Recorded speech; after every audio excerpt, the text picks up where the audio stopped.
decided today that I'm going to do, I don't know, cold turkey. I decided because I saw a video that I would check my screen time. And the girl that I saw, her screen time was like 5 hours and 30 minutes, I think.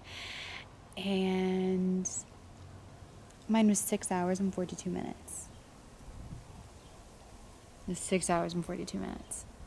Granted, that's not accounting for the fact that I do use my phone to read on Libby, which I should probably go back to my iPad. That is still a digital device, but I feel less inclined to go on social media when I am on my iPad because I don't have any social media on my iPad. It's definitely like, one of those kids' iPads where you only have access to specific apps. And the only reason why I can't download anything is because my password to my Apple ID, I need to find it.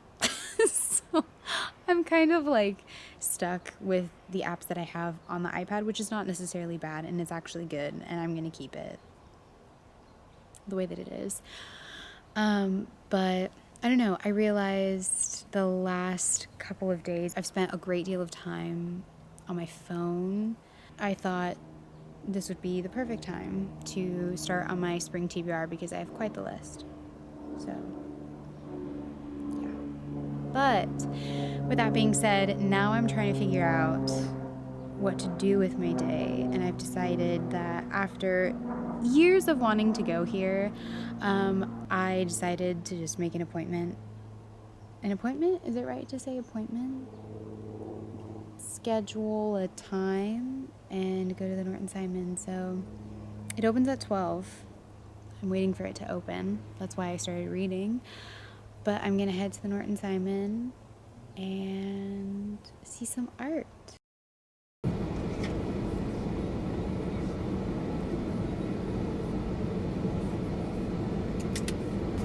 All right.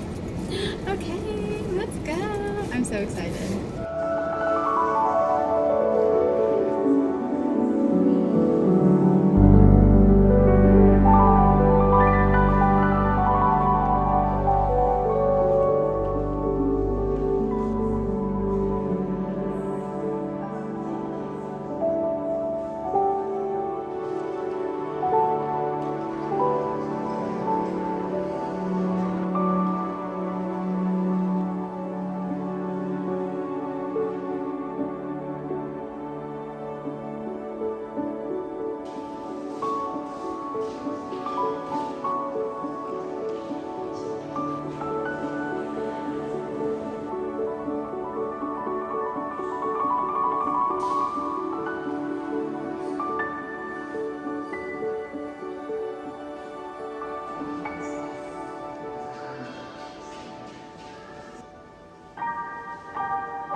just got a little card from Eileen Fisher. Dear Catherine, thank you for gracing the runway during our spring event fashion show. You look beautiful in all our clothes. I have been looking back at my goals and aspirations for this year, and while strides certainly have been made in certain areas, I find that I have come up short in many others, and it all kind of revolves around this idea of me being scared of getting out of my comfort zone and really fearing the uncertainty that comes with trying to go after my dream life. And it kind of came to its head a couple days ago. I was doing my mindless scrolling and I happened to come across a video of a classmate of mine from high school, and she decided, with the California fires happening and whatnot, that it's best to get out of California. So she decided to go overseas, and it just so happened that she ended up finding a really stand-up guy. And I think just the entire story, as she was talking about it, it was so unbelievably romantic, almost like a Hallmark movie. And while I do recognize that social media paints a very particular picture and you get to choose what people see and what people don't see, so it's very, very curated, and so you're not getting the multi-dimensional view of what is actually happening. But I think just from that video alone, just taking what it is that I saw, I obviously got very, very jealous. I feel like it's only human to get jealous, but I definitely found myself kind of going into a spiral and questioning, like, why can't that be me? Why is it always other people that get to experience these beautiful life events that I have only wished upon a star would come true for me? And I'm actually really, really proud of myself, because despite the fact that I was going down this spiral, and I have recognized that after 10 p.m., any kind of thoughts that roll around in my head, no, cannot be included in the day-to-day thoughts, because it just is really bad. And of course I saw this at like 10 p.m., 11 p.m. when I do my terrible habit of mindless scrolling. But I don't know, I got myself out of that headspace quickly, and I was really, really proud of myself. And the biggest thing is it's not anyone else that's stopping me from achieving my dreams. It is entirely me and my fear of uncertainty that is standing between where I am right now, unhappy, and where I want to be happy and just fulfilled and whole. But I decided, in order to take control of my day-to-day and just my life in general, and actually start to see my goals and aspirations that I had at the start of the year come to fruition, I got the 12-week year. I'll show you the book, hold on. Here she is, the queen herself. And funny enough, I was going through my Notion and I found a template for the 12-week year that I had created almost like 4 years ago, which is absolutely absurd. And I'm just like thinking to my past self, I'm like, damn it, Catherine, are you serious? You literally had the layout. By the way, I had gotten this from a creator, so this is very much not my own creation. But I was like so angry. I was like, are you serious? Like, really? We could be somewhere else right now. But again, I was like, absolutely, I was petrified at that time. Like, the fact that I'm sitting in front of a camera and talking to it like that, we have gotten places mentally. So I feel like I'm making strides. But I think one of the starting points in this particular book, and actually I ended up stopping because I wanted to talk about it, was this concept of your brain and vision. And it says, our brains are wonderful, powerful, and inconsistent. Due to its multiple functions, sometimes your brain can seem to be working at cross purposes with itself. I think this is very apt because I desire more out of my life, but then my brain also sabotages. Like, it's a whole thing. But It says researchers have found that a portion of the brain, the amygdala, reacts negatively when we are facing uncertainty and risk. This response is quite helpful in avoiding danger and staying alive. The only issue is when uncertainty comes into play, the amygdala kicks in because it thinks that we are somehow going to be putting ourselves in danger. And so the amygdala is like, absolutely not. You are not going to go out of your comfort zone. We're going to stay in your comfort zone. Actually, we might like zhuzh up your comfort zone to make it seem like you're getting out of it, but not really. And that's where I am.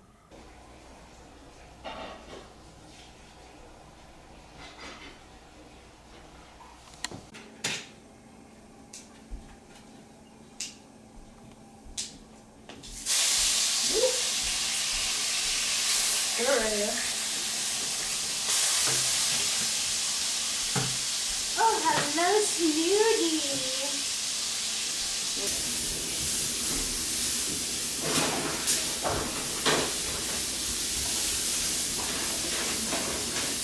Sit. Thank you. That looks so good. Hold on. That looks amazing. Yum. I'm very excited.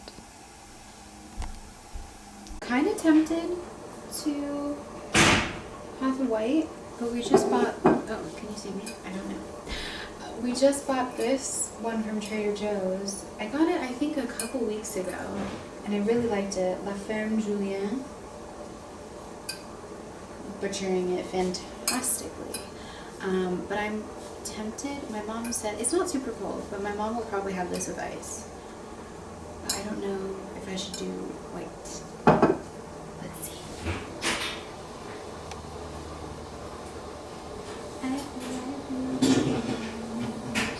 There's also this Vouvray.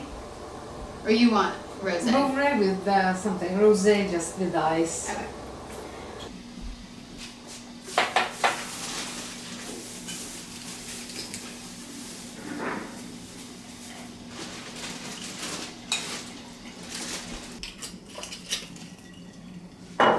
Cheers.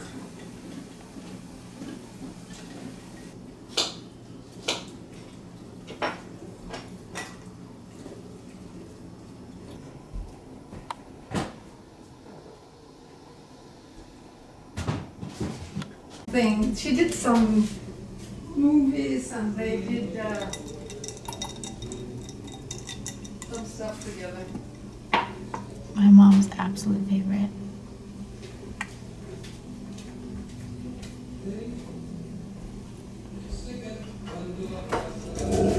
Oh, no, just the one. It's $18.